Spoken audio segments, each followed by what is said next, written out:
I look for presence. I'm very into presence, and so what attracts me in dancers a lot more than technical expertise, although I really respect technical skill.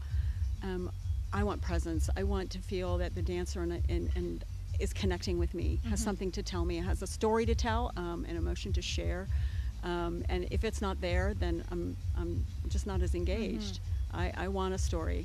Your performance was very engaging, and I definitely saw the goddess energy, and the movements that you were doing was very reminiscent of that.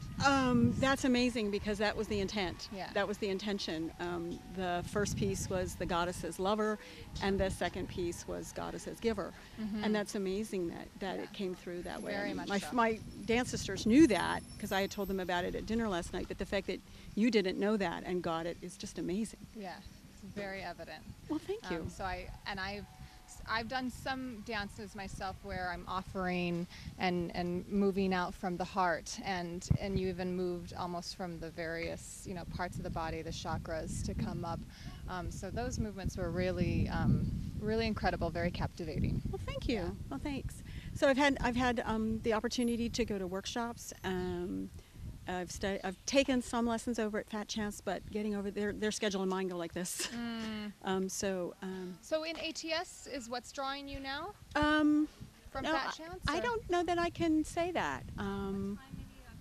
Again, I tend to follow the heart. Okay. So, for example, the two most powerful dancers I saw last year were Kalina Shakti and Gypsy Caravan. And I watched Paulette Reese, I can never say her name correctly, it's Reese Denning, who's the leader of Gypsy Caravan. She's currently in a one-year sabbatical, but danced, having just been bitten by her dog, danced in a sling, her arm in a sling.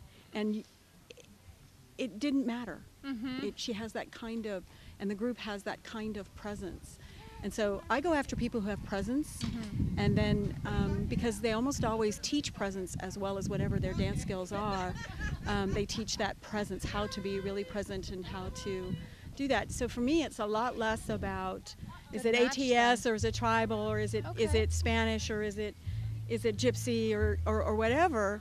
I really go after people who have presence, and then I learn their dance. Try to learn what they have to share technique-wise along the way. But what I really want is to be able to project that emotion and share the story and let the technique follow. It'd also be a tremendous and here, dance with me, come with me. Yeah. And again, drawing on that inspiration and knowing where it comes from. I think is the key to ethical or authentic fusion. And lots of people in this community strive to understand what they're drawing on. No, that's not just a neat step I'm doing. It's a very cool move. No, where does that come from and why is it grounded there? Yeah. And that's what makes it, I think, powerful. Yeah.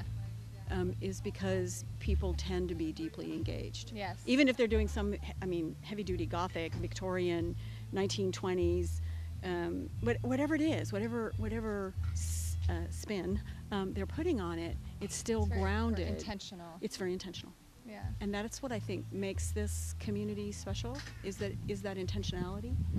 Very rarely do people do things, and in fact you can become a pretty a persona non grata pretty quickly if you treat people rudely or thoughtlessly, if you a certain kind of arrogance, or lack of compassion. It's not. Those are not behaviors that are allowed. Yeah.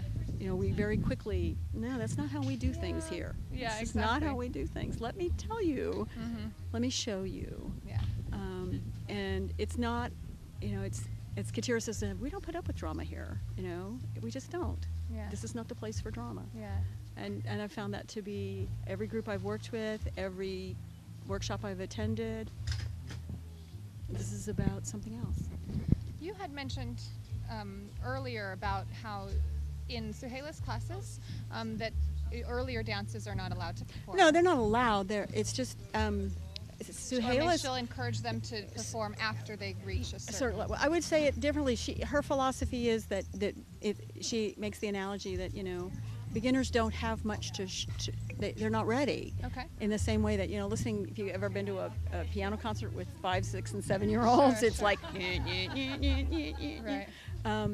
and most of us come to dance as adults, and we know we have some performance skills. We know often how to speak in front of a group or move in front of a group, so we don't need the kind of grounding that children do in performance, because we did that stuff when we were 6, 7, 8, 9, 10. We either played sports or played an instrument or did something that we have that sense of what to do.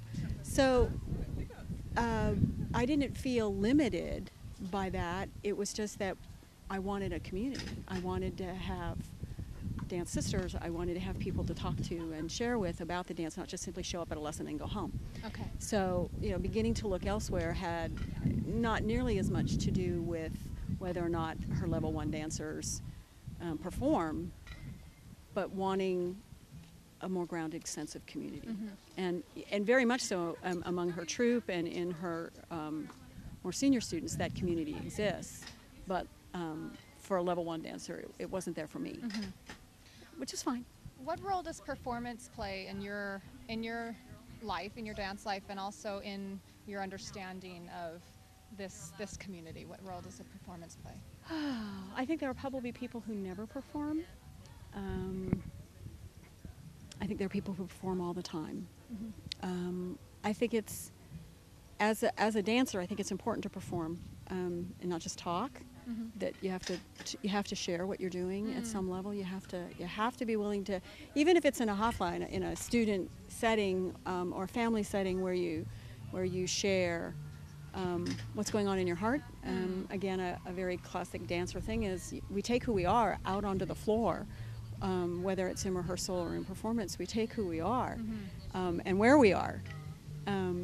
And so we reveal something very true about ourselves when we perform in whatever setting. So I think it's important to perform in a variety of settings. I don't think it's necessary to do things like Tribal Fest or, I don't know, Ricasa, all the regional shows. It's not necessary, but it's very valuable not only to the community but to yourself as a dancer.